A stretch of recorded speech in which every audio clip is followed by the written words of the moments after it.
yang saya highlight bagaimana kita harus menghargai perjuangan pahlawan-pahlawan nasional kita. Itu penting sekali.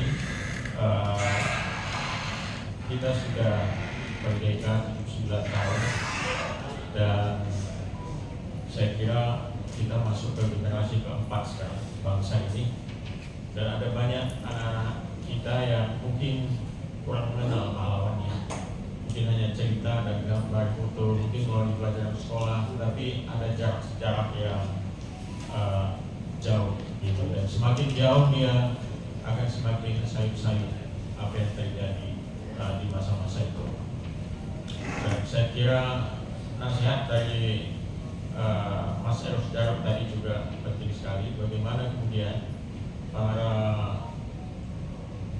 seniman-seniman atau para sineas dan para pembuat film ya mencoba mengangkat kisah-kisah kepahlawanan yang ada di Nusantara ini, terutama Sisingamaraja yang kita bicarakan pada hari ini. Ini adalah satu bagian yang sangat penting. Jadi pengalaman Mas Eros itu membuat film Cik Nyadin juga saya kira bisa kita pelajari. Beliau membuat itu di tahun-tahun 80-an kalau nggak salah, dan dengan segala keterbatasan. Jadi apa yang disampaikan tadi bahwa dia tidak dibayar segala macam, dia berhutang untuk bisa membuat film itu, sampai kemudian di tengah perjalanan film itu pun dia masih kekurangan dana untuk sebuah syuting, tapi dengan tekad yang gigih dia berhasil membuat film Cik Nyadin yang sampai sekarang saya kira film sejarah perjuangan pahlawan nasional terbaik yang pernah dibuat oleh sineas-sineas. Film-film yang datang belakangan ya bukan tidak baik, baik juga. Ada banyak film-film yang baik, tetapi kalau kita lihat konteks bagaimana itu dibuat, luar biasa. Jadi memang untuk membuat film-film pahlawan ini dan memperkenalkannya kepada generasi yang baru, ini satu tantangan sendiri. Nah, Bapak Ibu sekalian,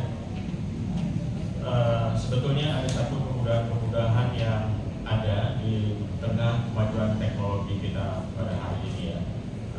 Artinya untuk membuat film mungkin budgetnya tidak semahal dulu, gitu, karena peralatannya bisa jauh lebih efisien dengan teknologi juga yang lebih canggih. Yang dibutuhkan adalah satu kreativitas. Yang kedua adalah bukan problem produksinya, tapi juga problem distribusinya. Ini juga satu persoalan yang saya kira bisa kita diskusikan. Cerita Sisingamaraja ini sangat menarik menurut saya, tidak kalah dari cerita pahlawan nasional yang kita miliki pada era melawan kolonialisme, apalagi pada abad 19 ya, pada abad 19, abad 18. Ini satu episode yang cukup menarik, apalagi kalau kita lihat perjuangan Sisingamaraja di Sumatera. Beliau lahir tahun 1845 kalau nggak salah ya, 1845, dan kita merdeka 1945. Jadi ya 100 tahun kemudian apa yang dicita-citakan oleh Sisingamaraja itu baru sampai lagi ya, dan beliau wafat 1907 ya. Di saat perlawanan di Sumatera itu terhadap Belanda, satu persatu mulai meredup sebetulnya.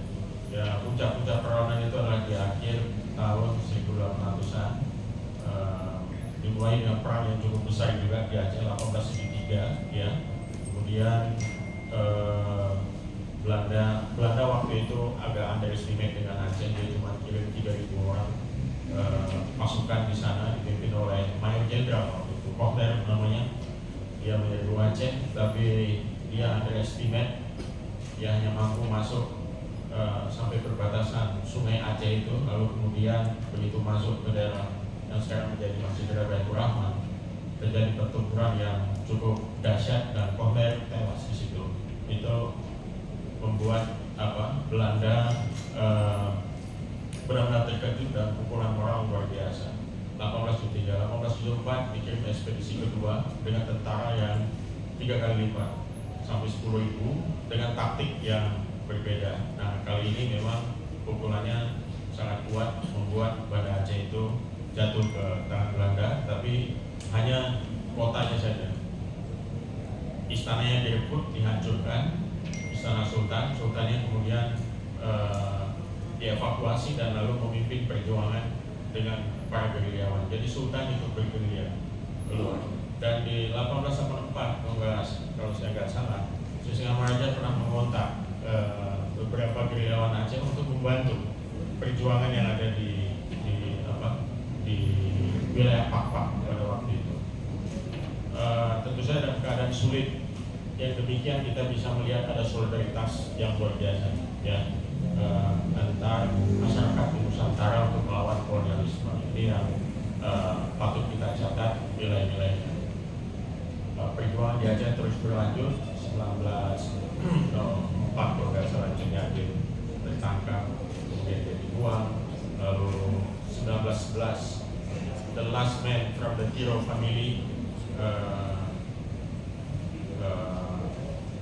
Tengku Mahidin, Mahidin di Tiro itu gugur tertembak, dan kemudian perlawanan itu menjadi sangat sporadis sampai kemudian terus bergolak dan sampai kemudian 1945 ada proklamasi kemerdekaan. Jadi itu ada prosedur panjang dan satu kesinambungan antara perjuangan yang dilakukan di akhir abad 19 dan kemudian di awal abad 20, dan itu semua perlawanan melawan kolonial. Dan saya nggak tahu apakah kita bisa meneruskan ini untuk 20 atau 25 tahun atau 50 tahun ke depan. Tapi kalau kita lihat hampir di semua daerah, spirit yang namanya patriotisme itu begitu kuat. Kita lihat aja lambang semua daerah di kabupaten-kabupaten, provinsi-provinsi, pasti itu ada senjata tradisional semua. Ya, senjata. Kalau kita kemana ke Aceh, pasti ada rencong sebagai lambang pemdanya gitu. Kalau kita main ke Jawa Barat ada kujang, ada segala macam ya. Jadi hampir semua itu merefleksikan patriotisme, semangat patriotisme yang cukup lama. Juga kita lihat bendera yang dipakai oleh Sisingamaraja itu pedang, ada 2 pedang kalau nggak salah tadi gitu ya. Dan saya juga baru tahu kalau Sisingamaraja juga pakai keris gitu ya. Nah ini juga menarik. Jadi keris memang satu senjata yang dipakai secara luas di Nusantara. Bapak Ibu, Batak di antara 4 buah lainnya, Galuh, Simalungun, Pak Dairi, dan Angkola Mandailing, sudah hidup berkelompok dalam pemukiman yang diisi marga-marga otonom dalam tradisi pertanian sawah. Sebelum kita berbicara jauh tentang bagaimana peran penting dari seorang tokoh Sisingamaraja, saya kira perlu kita ke belakang melihat seperti apa gambaran tentang kebudayaan Batak pra kolonial, kemudian misionaris, dan kemudian dalam perjalanan budaya itu sampai sekarang. Ketika di masa isolation splendid belum ada pengaruh dari luar ke dalam kebudayaan Batak itu, bahwa tradisi berkebudayaan itu sudah sangat tinggi. Artinya norma kehidupan, menjalani kehidupan itu sebenarnya sudah dituangkan di dalam 2 bentuk sastra, yaitu sastra lisan dan sastra tulisan. Orang Batak itu sangat terbiasa dengan tuturan lisan, berupa hukum juga ada di sana, ada etika, ada aturan-aturan yang harus dilakukan. Itu bisa kita jumpai dalam umpasan umpama. Kemudian tonggo-tonggo. Tonggo-tonggo itu adalah bagaimana kita berbicara dengan Tuhan Yang Maha Kuasa. Ya, itu ada dituliskan di ruas bambu sebagai media tempat menulis aksara Batak tadi, di kulit kayu yang disebut dengan pustaka laplak, kemudian di bambu yang disebut naskah Batak, naskah bambu, kemudian di tulang kerbau. Orang Batak itu mengenal penciptanya mulai dari dahulu, dan ada ritual-ritual dilakukan untuk pemujaan terhadap mulai dari dahulu, baik itu secara raster bius maupun perorangan. Jadi sudah ada sistem yang menyatu dalam kehidupan yang memang tidak dikonsep dengan sebagai lembaga-lembaga agama yang ada sekarang. Pustaka Akhlak itu sendiri itu berisi tentang ilmu putih dan ilmu hitam, kemudian nujum, ilmu perbintangan, ya, untuk meramalkan hari-hari baik. Nah, kemudian ada obat-obatan, ada juga cerita-cerita beberapa bagian. Apa sebenarnya yang dituliskan oleh para datu? Karena datulah golongan yang dianggap cendekia di masyarakat Batak yang menuliskan berbagai ilmu pengetahuan di dalam pustaka Akhlak tadi. Kalau mau membuat film, upayakan film sejarah itu kontekstual sesuai zaman. Itu dari segi sejarah kita jangan misalnya pada masa itu belum ada kendaraan mobil, ternyata muncul mobil, itu kan nggak kontekstual. Jadi nanti kalau memang sudah ada rencana ke situ, kita upayakan ke situ. Sejarah itu kebetulan saya juga lagi ngajar di mahasiswa. Problem utama mereka itu ketika melihat film sejarah, yang mereka selalu pertanyakan itu adalah, ini apakah memang zaman itu ada seperti itu?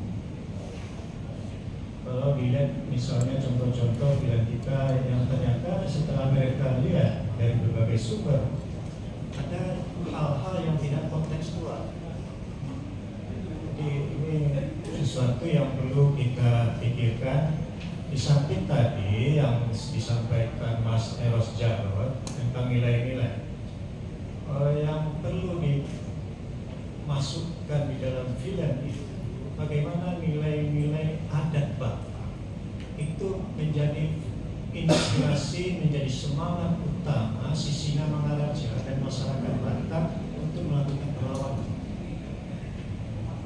Saya sudah baca dari kisah tentang perlawanan Sisingamangaraja itu, betapa dengan kondisi alam yang sangat curam, kemudian dengan berbagai kondisi yang ada itu justru dimanfaatkan oleh Sisingamangaraja dengan sistem gerilyanya.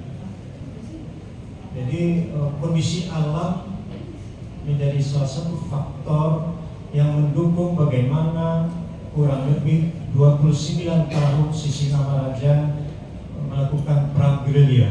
Dia tidak mau melakukan perang yang langsung berhadapan-hadapan, yang jelas dari segi persenjataan kita akan kalah. Ya, justru itu dia melakukan perang gerilya. Kalau toh ada nanti berhadapan seperti itu, dia perlu pertimbangan yang matang dan melihatnya situasinya seperti apa ketika harus berhadapan dengan kondisi Belanda yang datang dengan senjata yang lebih kuat. Ini dalam konteks sejarah sering menjadi problem anak-anak ketika di sekolah atau di perguruan tinggi juga. Mereka selalu mempertanyakan ketika membaca di buku sejarah, ternyata tidak sesuai dengan ada yang di film. Nah, ini yang menjadi problem kita sebenarnya dalam konteks membuat film sejarah. Karena bagaimanapun juga film itu satu sisi kan pasti ada unsur seninya. Bagaimana memadukan kontekstual zaman itu dengan unsur seni yang sebenarnya menjadi salah satu daya tarik dari sebuah film. Ini yang problem yang mesti kita diskusikan sebenarnya, bagaimana melihat tentang Sisingamangaraja sebagai seorang tokoh pahlawan. Yang jelas kalau persoalan kepahlawanan Sisingamangaraja kita tidak bisa mengingkari ya. Kita lihat dari sisi bagaimana dia setiap ada serangan terhadap dia selalu berupaya untuk melakukan balasan atau juga melakukan serangan, tetapi dengan strategi sesuai dengan kondisi alam di wilayah Batak. Ya. Makanya dia punya parit-parit, punya benteng-benteng tingginya sampai 6 meter juga, karena kondisi alam yang ada yang dimanfaatkan bagaimana menghadapi Belanda. Ini perlu kita diskusikan bagaimana memunculkan hal itu di dalam film supaya menarik untuk generasi muda ke depan. Memang tadi Mas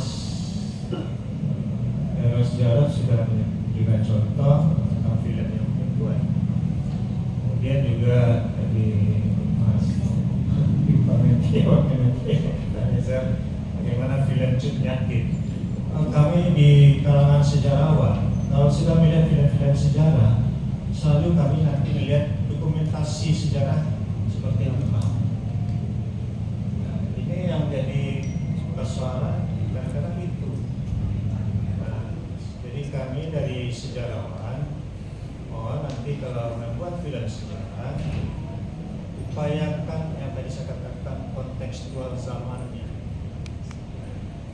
Jadi seperti apa zaman pada waktu itu dari segi kehidupan masyarakat, segi sosial mereka, segi ekonomi mereka, itu diungkapkan supaya anak-anak ketika menonton, oh mereka paham akhirnya inilah kontekstual zaman pada masyarakat.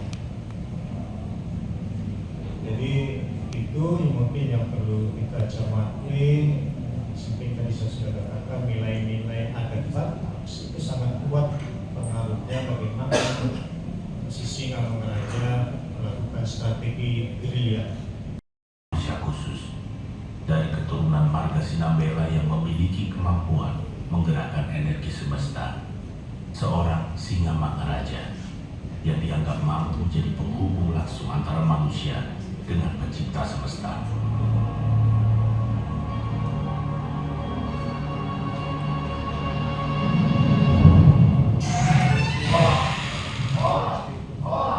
Diakui oleh masyarakat Batak bahwa Singamangaraja ini adalah seorang yang sakti. Dia seorang raja yang bijaksana, kemudian juga seorang imam dan juga seorang tabib. Kenapa dikatakan raja yang bijaksana? Bahwa Singamangaraja ini raja yang tidak seperti raja-raja yang lain. Raja-raja yang lain duduk di kerajaan, di keraton, datang merayakan sungkem kasih peti. Kalau dia tidak mau. Kalau yang nggak tahu sering salah mengerti, kira seorang Singamangaraja ini adalah seorang semacam kaisar apa gitu ya, yang punya kerajaan dan sebagainya. Padahal dia melebihi itu, lebih dari sekedar raja, institusi raja seperti yang kita kenal, yang bahkan disembah-sembah, kayak begitu. Jadi dia tidak absolut monarki. Masing-masing bius punya pemerintahan. Ada di situ yang mengurus pertaniannya, ada di situ mengurus pemerintahannya. Dia hanya menyampuri ketika ada permasalahan di dalam bius, atau ada misalnya satu wilayah mengalami paceklik. Dia akan bertanya, ada nggak daerah surplus yang bantu daerah paceklik? Di situ ada fungsinya dia sebagai sebenarnya. Jadi kemampuan beliau itu sebagai seorang raja yang betul-betul ya mengadakan hubungan yang bagus, jadi sangat dicintai oleh rakyat maupun oleh raja-raja yang ada di sekitar kerajaan. Singamangaraja ini wajib didukung juga, ya. Wajib didukung karena seperti kita sudah diskusikan, tidak banyak orang punya inisiatif untuk mengangkat our heroes, ya, pahlawan kita. Ya, bukan cuma Singamangaraja, tapi kalau setiap daerah punya local heroes sendiri, dan itu mendokumentasikannya, mengangkatnya jadi cerita, mengangkatnya jadi film, mengangkatnya jadi novel adalah salah satu upaya untuk memperkuat ingatan kolektif kita tentang perjuangan dan sekaligus cara untuk mewarisi nilai-nilai itu. Kalau kita nonton film Cut Nyakin, kita dapat satu values, satu nilai. Gitu. Kita nonton sampai cerah, kita dapat satu nilai itu. Dan semua nilai yang menjadi pegangan para pahlawan kita itu, itulah yang menghidupkan kita sekarang ini. Jadi saya kira alangkah terkutuknya kita kalau kita nggak bisa menghargai apa yang dilakukan dan diperjuangkan oleh para pahlawan kita. Jadi seperti salam negara itu, bukan, ini salam Batak Center. Batak Center ini saya perkenalkan sedikit adalah ini hampir sama dengan Singamangaraja sebetulnya. dia bergabung dengan segala macam puak-puak Batak. Keenam puak itu ada di dalamnya. Mungkin ini salah satu satu-satunya barangkali organisasi Batak yang seluruh puak-puak ada di dalamnya. Seluruh agama juga begitu, ada di dalamnya. Jadi itulah Batak Center. Batak Center ini memang dengan dua tujuan pokok, yaitu memelihara dan meningkatkan budaya-budaya Batakor atau Batak, dan kedua adalah mencetak manusia unggul, sumber daya manusia. Hanya dua. Jadi kami tidak seperti organisasi Batak lain, mungkin di mana-mana ada koperasi dan sebagainya, tapi kita hanya dua itu. Sehingga yang seperti ini pas lah ini buat Batak Center, yaitu bagian daripada sumber daya manusia yang kita akan kita bicarakan ke depan. Jadi mengenai masuk kepada poin tersebut, Singa Maharaja itu sendiri, saya kira dari Batak Center sudah barang tentu kepada tim buat Srin yang mengapresiasi.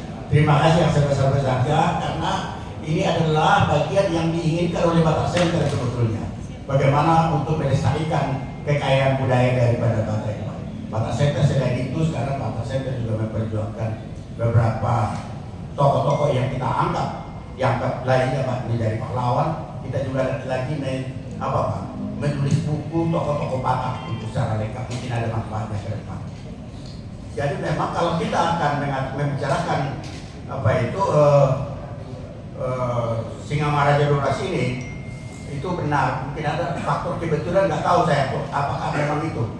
Katanya dari tahun 1845 Singa Maharaja lahir, tahun 1945 Indonesia merdeka, tahun 2045 tahun emas. Jadi ini saya kira faktor yang mudah-mudahan yang justru bagus. Akhirnya Belanda memutuskan untuk pakai metode mengambil. Jadi mulai dari Bornholm mereka sikat semua, mereka bakar, hancurkan semua, mereka bantai masyarakat. Itu semua rupanya menjadi informasi ke masyarakat dan budaya. Jadi sehingga ketika Belanda akhirnya berhasil mencapai wilayah kampung kami naik ke daerah Kaumuran, yang ditemukan sudah kosong. Keluarga dari Opu Badiat juga ditangkap dan ditahan oleh Belanda. Sementara keluarga Sisinga Mangaraja berhasil mengungsi dan meloloskan diri. Opu Badiat tidak tertangkap di Utok. Sehingga Opu Badiat ini juga menjadi target oleh tentara penjajah. Salah satu tujuan atau area wilayah yang dituju adalah hutan TNI Papak, karena hampir sebagian besar Toba sudah dikuasai oleh Hindia Belanda.